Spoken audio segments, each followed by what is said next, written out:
በስመ አብ ወወልድ ወመንፈስ ቅዱስ አሐዱ አምላክ አሜን።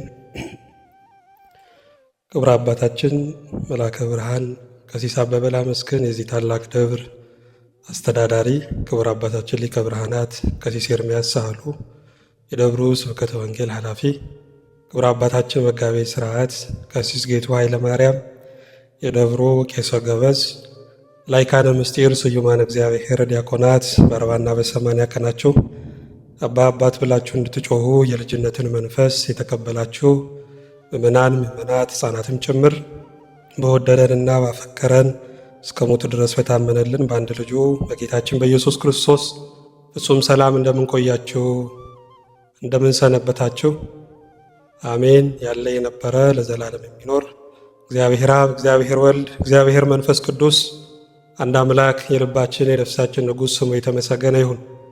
እንዲሁም የተሰወረ መና ባለበት በንጹሕ የወርቅ መሶብ የምትመሰል ማንም በማይደፍረው እሳት ውስጥ የሚኖረውን አምላክ በሆዷ የተሸከመች የመዳናችን ምልክት የዕድሜያችን ማስረዘሚያ የእናታችን የድንግል ማርያም ጸጋና ቃል ኪዳን አማላጅነት አይለየን። እግዚአብሔር የሰጠን የትምህርታችን ርዕስ እንደ ሕፃናት ሁኑ የሚል ይሆናል። የማቴዎስ ወንጌል ምዕራፍ 18 ከቁጥር 1 እስከ ቁጥር 3 ያለውን የመጽሐፍ ቅዱስ ክፍል አንድ ጊዜ አነብላችኋለሁ። በዚያች ሰዓት ደቀ መዛሙርቱ ወደ ኢየሱስ ቀርበው በመንግሥተ ሰማያት ከሁሉ የሚበልጥ ማን ይሆን አሉት። ሕፃንም ጠርቶ በመካከላቸው አቆመ፣ እንዲህም አለ፣ እውነት እላችኋለሁ ካልተመለሳችሁ እንደ ሕፃናትም ካልሆናችሁ ወደ መንግሥተ ሰማያት ከቶ አትገቡም አለ። ስለ ቃሉ የቃሉ ባለቤት አምላካችን እግዚአብሔር ስሙ የተመሰገነ ይሁን። የቃሉን ፍቺ ደግሞ እንዲያብራራለን፣ ጥበቃው በዙሪያችን ማዳን በረከቱ በመካከላችን እንዲሆንልን እግዚአብሔር ተናገረ እኔ ደግሞ ሰማው እንድንል ጸጋው እንዲበዛልን ሕልውናው እንዲሰማን ቅዱስ ፈቃዱ ይሆንልን። ደቀ መዛሙርቱ ከመካከላችን በመንግሥተ ሰማያት የሚበልጥ ማን ነው ብለው ነው የጠየቁት። ስለዚህ ጥያቄው ትከሻ የመለካካት ጥያቄ ነው። የትልቅነት ስሜት የሚያስከትለው ጉዳት ምንድን ነው ካልን የመጀመሪያው መስቀሉን የሚያስረሳ ነው። የማቴዎስ ወንጌል ምዕራፍ 18ና ምዕራፍ 19ን ቤታችሁ ገብታችሁ አንብቡት። ጌታችን መድኃኒታችን ኢየሱስ ክርስቶስ በተደጋጋሚ ስለ መከራው ይናገር ነበር። በዛ ክፍል በኢየሩሳሌም በመስቀል ላይ ሙቶ ደሙን አፍስሶ መከራ ተቀብሎ ዓለምን እንደሚያድን ሲናገር፣ ደቀ መዛሙርቱ ግን የመሰላቸው በኢየሩሳሌም እንደሚነግስ ነው። ሮማውያንን ሰራዊት ሰብስቦ ድል ካደረገ በኋላ በዳዊት ዙፋን ላይ ተቀምጦ ወልደ ዳዊት እየተባለ የሚነግስ ነው የመሰላቸው። ለዛ ነው በማቴዎስ ወንጌል እንደው ምዕራፍ 20 ላይ ሂዳችሁ ስታነቡ ዮሐንስና ወንድሙ ያዕቆብ እናታቸውን ማርያምን ምንድን ነው የሚሏት? እባክሽ እናታችን ካለመነመን ደጃዝማችነት ይቀራል ይባላልና ጌታችን ኢየሱስ ክርስቶስን ሂደሽ ለምኝልን፣ በኢየሩሳሌም እነግሣለሁ ሲል ሰምተናል። ስለዚህ አንዳችን በቀኙ አንዳችን በግራው ከእርሱ ጋር እንድንነግስ ለምኝልን አሏት። እሷም ነገሩን በደንብ ሳትመረምር የልጅ ጥያቄ ይዛ ልጅ ሁን አደባባይ ወጥታ እየወደቀች እየተነሳች ጌታ ሆይ አንድ ነገር እለምንሃለሁ አለችው። እሱ ምንድን ነው አላት። አንደኛው ልጄ በቀኝ አንደኛው ልጄ በግራ ካንተ ጋር እንዲነግስ እለምንሃለሁ አለችው። እሱም የምትለምኑትን አታውቁም ብሎ መለሰላቸው ወይም መለሰላት። እግዚአብሔር መቼም በፈቃዱ አንዳንድ ጊዜ ጸሎታችንን ሲያርም እናየዋለን። ጌታ ይህንን ጸሎት ቢቀበል ኑሮስ እቺን ሴት ዕለተ ዓርብ ነበረ ማየት። ማቅ ለብሳ አመድ ነስነሳ የማርያም ልጅ ጉድ ሰራኝ ሳትል አትቀርም ነበረ ወገኖች። የትልቅነት ስሜት እንዲህ መከራን የሚያስረሳ ነው። ክርስትናን ደግሞ ያለ መከራ ማግኘት አንችልም። በውጭ የምንሰማው ነገር አለ። ክርስቲያን ከሆንክ ለምን ትታመማለህ? ክርስቲያን ከሆንክ ለምን ትቸገራለህ? በኑሮ ጉስቅልና ውስጥ ለምን ታልፋለህ? ብለው የሚጠይቁ አሉ። እግዚአብሔር ግን እንዲህ አይነት ዋስትና አልሰጠንም። እኔን ካመናችሁ አትታመሙም፣ መከራ አይደርስባችሁም ብሎ ተስፋ አልሰጠንም። የምድሩ ነገር ሊሆንም ላይሆንም ይችላል፣ ሊሳካም ላይሳካም ይችላል። የተረጋገጠው ግን የሰማይ ተስፋ ነው። በሰማያዊ ስፍራ በመንፈሳዊ በረከት ተባርካችኋል ነው የሚለው ወገኖች። እንደውም የጻድቃን መከራቸው ብዙ ነው። ስለዚህ ቆሎ እየበላንም ክርስቶስን ልናመልክ እንችላለን። በሕመም ተነክሰንም እግዚአብሔርን ልንከተል እንችላለን ወገኖች። እንደውም አንድ ሊቅ ምን ብለዋል? ስለ ወንጌል ሲናገሩ ነው ይዤሽ ወደ ሰማይ ይዤሽ ወደ ሰማይ አንቺ አገዳይ ብለዋል።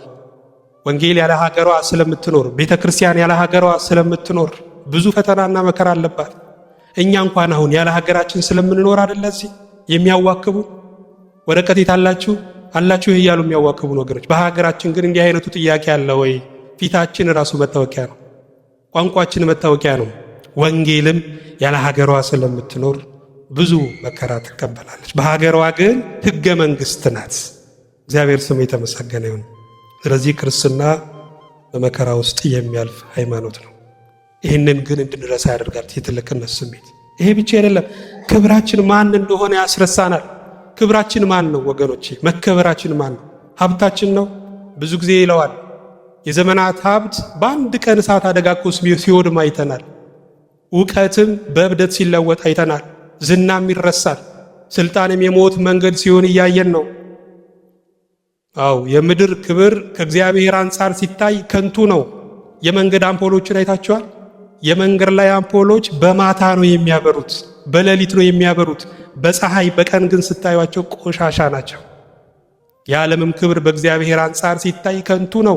ለዛ ነው ጌታ ዓለምንና በዓለም ውስጥ ያለውን አትውደዱ፣ ዓለሙም ምኞቱም ያልፋልና የሚለው ወገኖች። የትልቅነት ስሜት ግን ክብራችን ማን እንደሆነ የሚያስጥል ነው።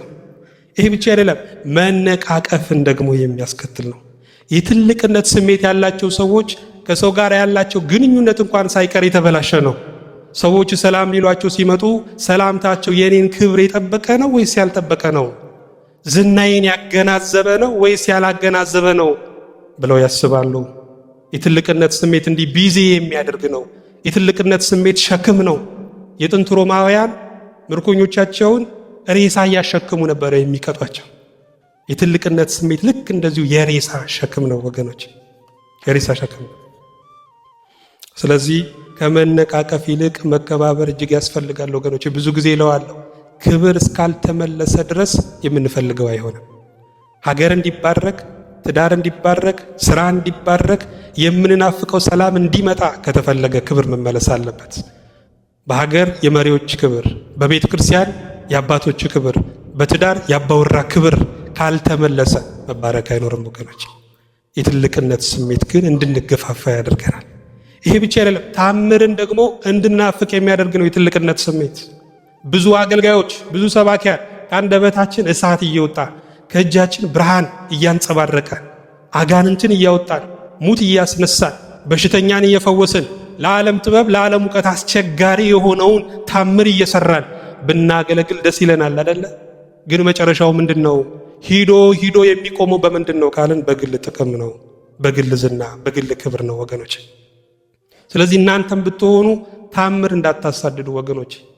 እኛ ትልቅ ታምር እኮ አይተናል። በቃ እግዚአብሔር ሰው መሆኑ እኮ ይሄ ከታምሮች ሁሉ የሚበልጥ እኮ ታምር ነው።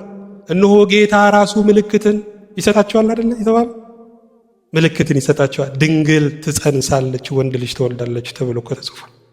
ስለዚህ ከታምራት ሁሉ የሚበልጠው ታምር የማይታየው መታየቱ፣ የማይዳሰሰው መዳሰሱ፣ ጊዜና ዘመን የማይቆጠርለት ጌታ ጊዜና ዘመን መቆጠሩ፣ ይህ ትልቅ ታምር ነው ወገኖች። መስገብገብ አያስፈልግም። እንደ ቀላዋጭ በየቤቱ መዞር አያስፈልግም። ዛሬ ብዙዎች ሂደው የማይጠግቡት ፈርሰው የማያልቁት ለምንድን ነው ካልን ታምር ስለሚናፍቁ ነው። ጌታ ብሏል፣ ክፉና አመንዝራ ትውልድ ምልክትን ይሻል ብሏል እኮ። አመንዝራ ማለት ምን ማለት ነው? የመጀመሪያው በሃይማኖቱ የማይጸና አይደለ? ሁለተኛው በትዳሩ የማይጸና፣ በኪዳኑ የማይጸና፣ በስፍራው የማይገኝ አመንዝራ ይባላል።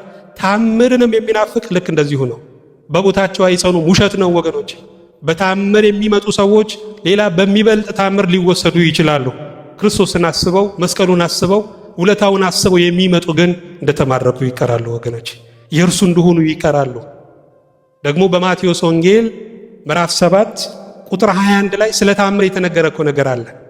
በሰማያት ያለውን የአባቴን ፈቃድ የሚያደርጉ እንጂ ጌታ ሆይ የሚሉ ሁሉ መንግሥተ ሰማያት የሚገቡ አይደለም አለ ክርስቶስ። ከዛ በኋላ ዝቅ ብሎ ምንድን ነው ያለው? ብዙዎች በዛ ጊዜ ጌታ ሆይ በስም አጋንንት አላወጣንምን? በስም ትንቢት አልተናገርንምን? በስም ተአምር አልሰራንምን? ይሉኛል። እነዚህ ሰዎች ሶስት ነገር እያደረጉ ነው የመጡት። የመጀመሪያው ምንድን ነው? በስሙ አጋንንት ማውጣት። ቀላል አይደለም። የማይታየውን ኃይል በማይታይ ኃይል መጥቶ ማውጣት ይሄ ቀላል አይደለም ወገኖች። ሁለተኛው ደግሞ ትንቢት እየተናገሩ ነው የመጡት። ትንቢት ማለት ያለፈውን አውቆ የሚመጣውን ተረድቶ ዛሬ ላይ መናገር ይሄ ትንቢት ይባላል። ሶስተኛው ደግሞ ታምር ይሰሩ ነበረ።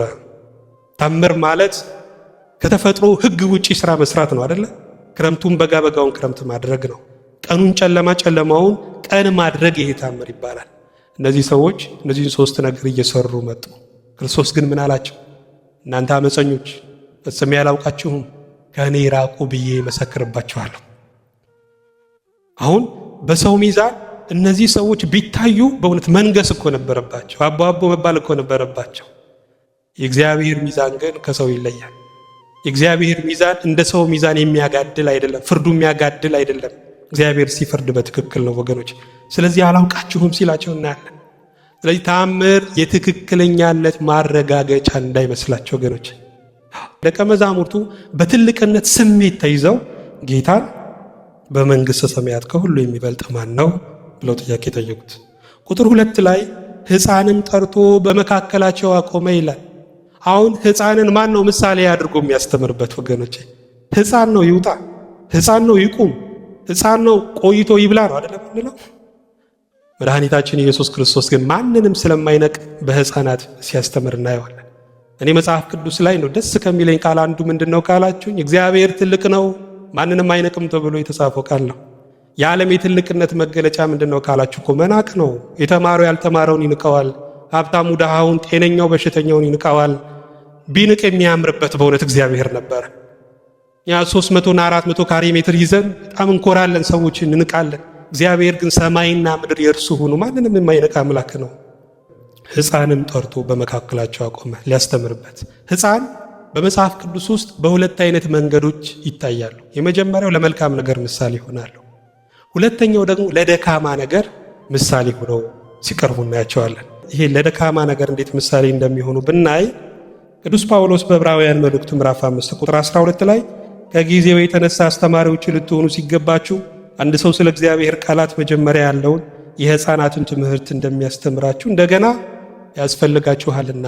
ስለዚህ ቅዱስ ጳውሎስ በዚህ ክፍል ላይ ቶሎ አለመብሰልን፣ መንፈሳዊ ዝግመትን በሕፃናት ሲመስለው እናያለን።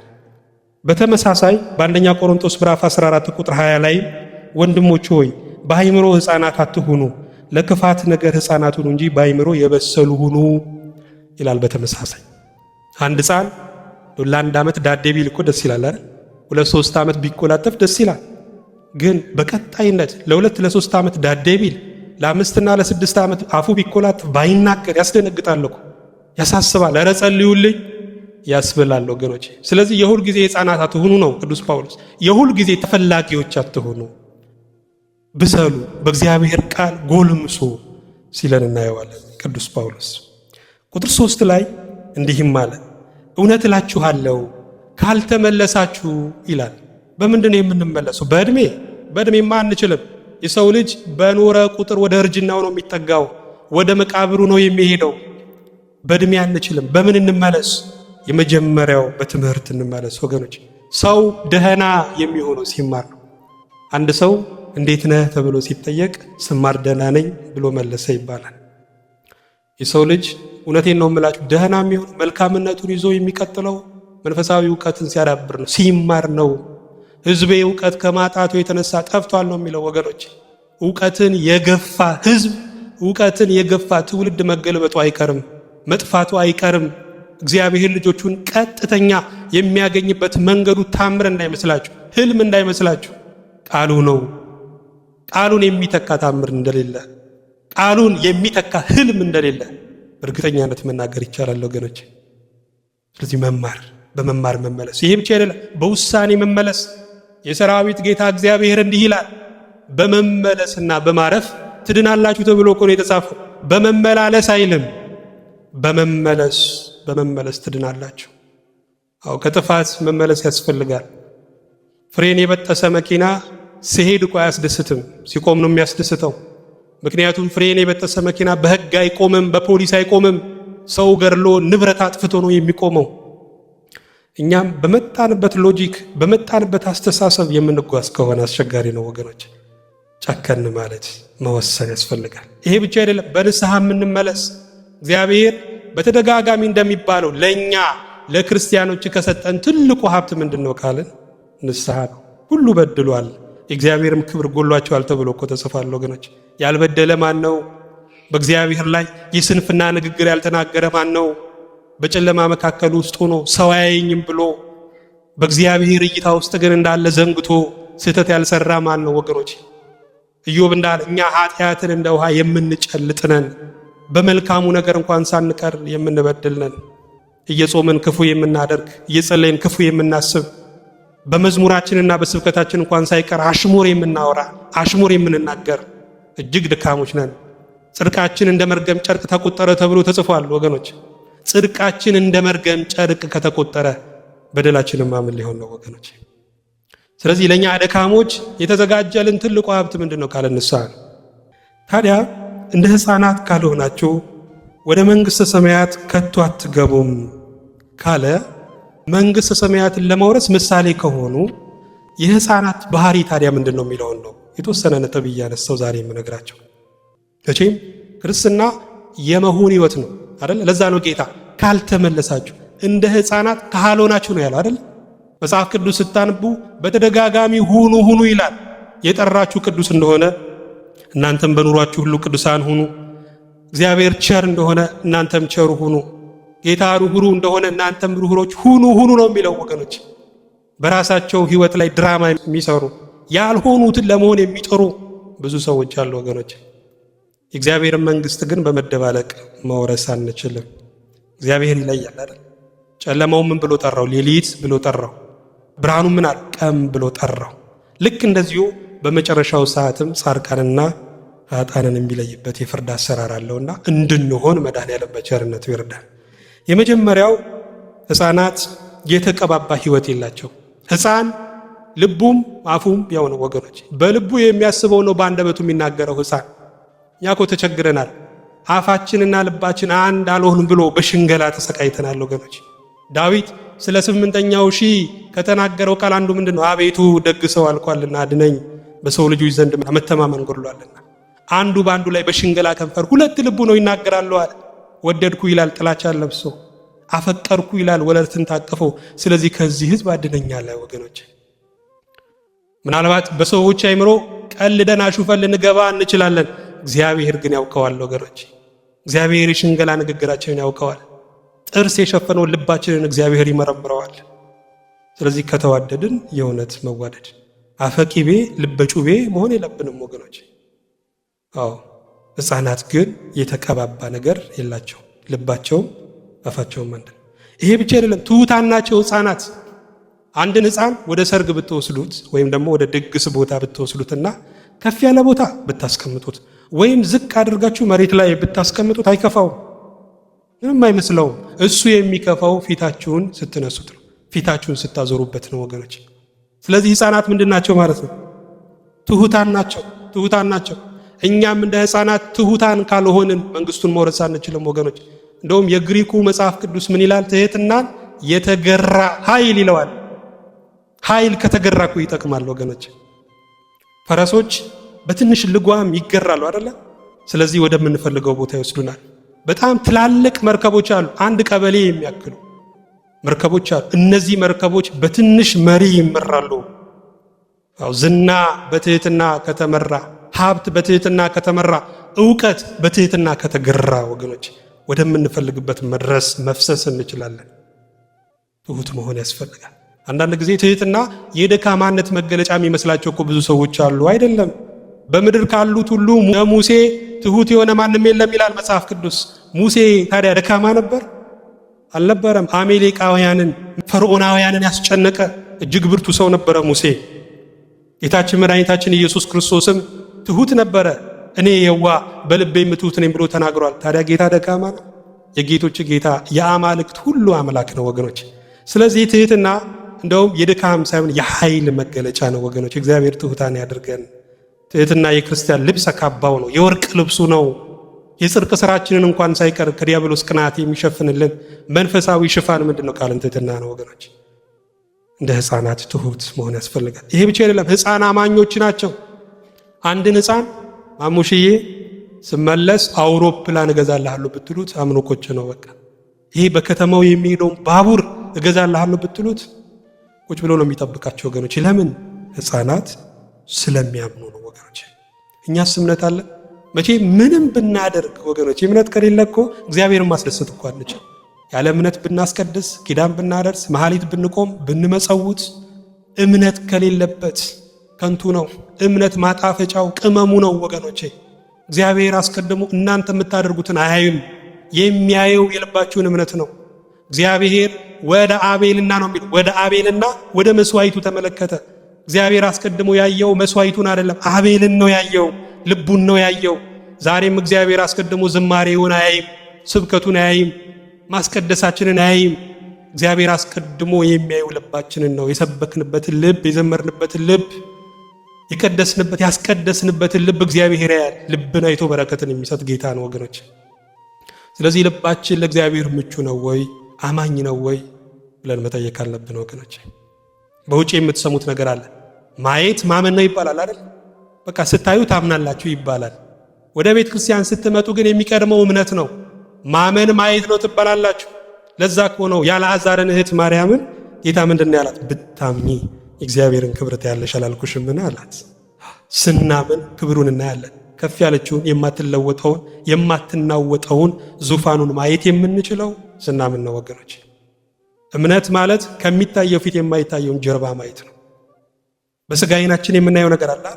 የስጋ ዓይናችን ይህንን ጣራውን ያያል፣ መሬቱን፣ ግድግዳውን ያያል። እምነታችን ግን በቤት ውስጥ ያለውን በቤተ ክርስቲያን ውስጥ ያለውን የክርስቶስን መለኮታዊ ግርማ ያያል። ድል በማይነሳ ረድኤታቸው የሚመላለሱትን ቅዱሳን መላእክትን ያያል። የእምነት ዓለም ሌላ ነው ወገኖች። እንዲህ አይነቱ እምነት እንዲኖረን እግዚአብሔር ሁላችን በቸርነቱ ይርዳ። ይቅር ባይ ናቸው ሕፃናት። ሕፃናት ተጣልተው ተደባድበው እንባቸው ሳይደርቅ ወዲያው ደግሞ ይተቃቀፋሉ አይደል? አይገርም? ስለዚህ ሕፃናት የይቅርታ ልብ አላቸው ማለት ነው። እኛ እኮ የይቅርታ ልብ የለንም። በጣም ተቸግረናል ወገኖች። በጣም መስቀል ቁሞ እየተለመንን እምቢ የምንል ስንቶች አለን ወገኖች።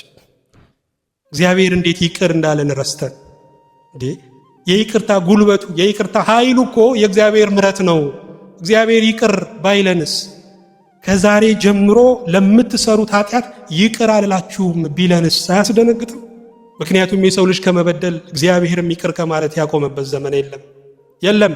የትም ብትሄዱ ጥሩ ሰው እንጂ ፍጹም ሰው አታገኙም ወገኖች። በተለይ እናቶች ቂመኞች እየሆንን ነው። ተጣላችሁት ተብለው ሲጠየቁ ያኔ የታህሳስ ግርግር ይላሉ። እነሱ አርጅተዋል፣ ቂማቸው ግን አላረጀም። መተው ያስፈልጋል። ከተውት የማይተው ነገር የለም ወገኖች። እንዳይመስለን በረከታችን የተያዘው በይቅርታ ውስጥ ነው። እኛ ድሪቶ ያስለበሰን፣ በጨለማ ውስጥ ያስቀመጠን፣ በብዙ ጉስቁልና ውስጥ እንድንኖር ያደረገን የጎረቤቶቻችን ክፋት ይመስለናል፣ ግን አይደለም። የኛ ይቅርታ ማጣት ነው። ይቅር የማንል ከሆነ ኔልሰን ማንዴላ ብለዋል፣ ይቅር የማትሉ ከሆነ መቼም ሰላም አትሆኑ። ምክንያቱም ቂም ራስን የሚያስር ከባድ እስር ቤት ስለሆነ። ስለዚህ ይቅር እንባባል ወገኖች። ሁሉም እኮ ያልፋል። ይሄ ስሜታችን ያልፋል፣ መደንፋታችን ያልፋል። ሕፃናት ግን ይቅር ባዮች ናቸው። ይሄ ብቻ አይደለም፣ የሚበቃቸውን የሚጠይቁ ናቸው ሕፃናት። አንድን ሕፃን ይዛችሁ በከተማው የታወቀ ባለሀብት እየመጣ ነውና ምንድን ነው የምትፈልገው ብትሉት ወይ ከረሜላ ነው የሚላቸው ወይ መጫወቻ ነው የሚላቸው አይደል? በቃ አይስገበገቡም ሕፃናት። እኛ እኮ የተቸገርነው እየተስገበገብን ነው። የ10 ዓመት በጀት እንጠይቃለን፣ የ20 ዓመት በጀት እግዚአብሔር እንጠይቀዋለን። እሱ ግን ያለው የዕለት እንጀራችንን ስጠን ዛሬ በሉ እኮ ነው ያለው። እግዚአብሔር እኮ ዛሬ ሰጥቶን ነገ ሩቅ አገር እኮ የሚሄድ አምላክ አይደለም። ሁሉ ጊዜ ከኛ ጋር ነው ወገኖቼ። ስግብግብነት ከእግዚአብሔር መንግስት ሊለየን ነው። መባረክ ማለት ምን ማለት ነው? ያዕቆብን ታስታውሳላችሁ። ኦሪት ዘፍጥረት ምዕራፍ 33 ላይ ሚስቶቹን፣ ላሞቹን፣ ከብቶቹን፣ ንብረቶቹን ሁሉ የያቦቅን ወንዝ ካሻገረ በኋላ ቁጭ ብሎ እግዚአብሔርን መጠበቅ ጀመረ። እግዚአብሔርን በሰው አምሳል ሌሊቱን ሙሉ ሲታገለው አደረ አይደል? መጨረሻ ላይ ሲቀላላ ሲነጋ እግዚአብሔር ምን አለው? ነግቷልና ልቀቀኝ አለው። ያዕቆብስ ምን ብሎ ነው የጠየቀው? ካልባረከኝ አልለቅህም አለው። በረከት ማለት ምንድነው? በረከት ማለት መብዛት ከሆነ እኮ ያዕቆብ ምድር እስክትሸፈን ድረስ ነው የሚለው።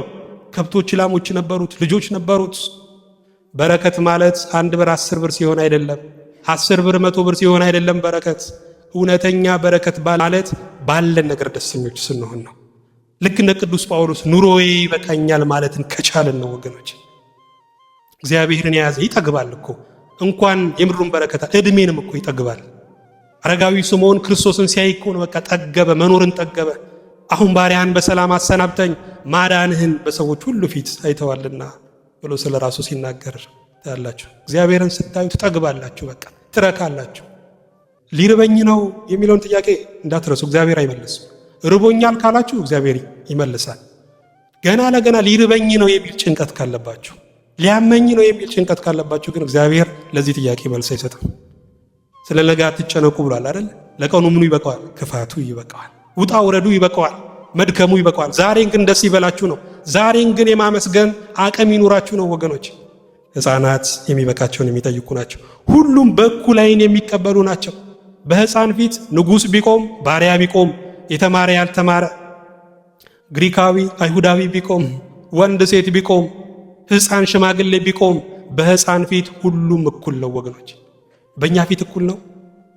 የወርቅ ልብስ ለብሶ የሚመጣና ድሪቶ ለብሶ ወደ ቤተ ክርስቲያን የሚመጣ ሰው በእኛ ዓይን እኩል ነው። አዎ ቅዱስ ጳውሎስ እንዳለ ግን ሰውን ሁሉ በክርስቶስ መቀበል ያስፈልጋል። ሰውን በክርስቶስ አውቃለሁ ተብሎ ተጽፏል። ሰውን በዘሩ አትወቁት፣ በሀብቱ አትወቁት፣ በዝናው አትወቁት፣ በቋንቋው አትወቁት። ሰውን ካወቃችሁ በክርስቶስ ነው። መተዋወቂያው እሱ ነው። መተያያው እሱ ነው። የክብር ሰረገላ ሆኖ የሚያጨባብጠው እሱ ነው ወገኖች። አንድ አባት አንድ ሰው ጠጋ ብሎ አባታችን ተዋወቋት፣ የደጃዝማች ገሌ የልጅ ልጅ ናት ብሎ ሊያስተዋወቃቸው ሲል ልጄ ዝም በል የክርስቶስ ከሆነች ይበቃኛል አሉ ይባላል። አይበቃም? ይስሙ አይበቃም? ይበቃል ወገኖች። አዎ ሰውን ሁሉ በኩል ማየት ይሄ የሕፃናት ባህሪ። ይሄ ብቻ አይደለም፣ አይዋሹም ሕፃናት። በውሸታችሁ በሐሰታችሁ ሕፃናትን ተባባሪ ካደረጋችሁ ትዋረዳላችሁ። ለምን? ሕፃናት ስለማይዋሹ። አንዳንድ ባደጉ ሀገራት እዚህ ሀገር እንኳን ሳይቀር ፖሊሶች ወደ ቤታችን ሲመጡ መጀመሪያ ማናገር የሚፈልጉት እኛ ነው እንዴ? ብዙ ጊዜ ሕፃናትን ነው ማናገር የሚፈልጉት። ለምን? ስለማይዋሹ፣ እውነቱን ስለሚናገሩ ወገኖች። ስለዚህ እንደ ሕፃናት ሁኑ ማለት አትዋሹ ነው። የውሸት ካብ መናዱ አይቀርም። በውሸት የተገነባ ትዳር፣ በውሸት የተገነባ ስራ መፍረሱ አይቀርም ወገኖች። ካልዋሸን እንዴት እንኖራለን የሚሉ አሉ። ካልዋሸን እንዴት እንነግዳለን፣ ካልዋሸን እንዴት ትዳሩን እንመራለን የሚሉ ብዙ ሰዎች አሉ። ውሸት ግን የማይደገም ነው። እውነት ሳትጨነቁ የምትናገሩት የሚደጋገም ነው። ሐሰት ግን አይደገም። ወይ ትቀንሱታላችሁ ወይ ትጨምሩበታላችሁ ወገኖች። ስለዚህ እውነት ቀማሾች እንድንሆን፣ ለእውነት የምናደላ እንድንሆን መድኃኔዓለም በቸርነቱ ይርዳን። በመጨረሻ 8ኛ አድማን ይጠላሉ ሕፃናት። እኛ የተጣላናቸውን ሰዎች ልጆቻችንም ጭምር እንዲጣሉ እንፈልጋለን አይደል? ሕፃናት ግን የአድማ ጸብ አይሆንላቸውም። እንደውም አንዳንድ ጊዜ ጎረቤታችን ቤት ይሄ የተጣላነው ቤት ገብተው ስናገኛቸው እጃቸው መንጭቀን ነው የምናስወጣው። እነሱ ግን ተመልሰው ይገባሉ። ለምን? የአድማ ጸብ ስለማይሆንላቸው። ዛሬም እኮ በመልካሙ ነገር አድማ የሚይዟል። በወንጌል አድማ ይያዛል። በእግዚአብሔር ቃል በእግዚአብሔር ሐሳብ አድማ የሚይዙ እኮ አሉ። የሐዋርያት ሥራን አንብባችሁታል አይደል? ጳውሎስን ካልገደልን ምግብ አንበላም ብለው እኮ የተማማሉ ሰዎች አሉ። ግን አልጠቀማቸውም። እንደውም ቅዱስ ጳውሎስ ሲብስበት ነው የምታዩት።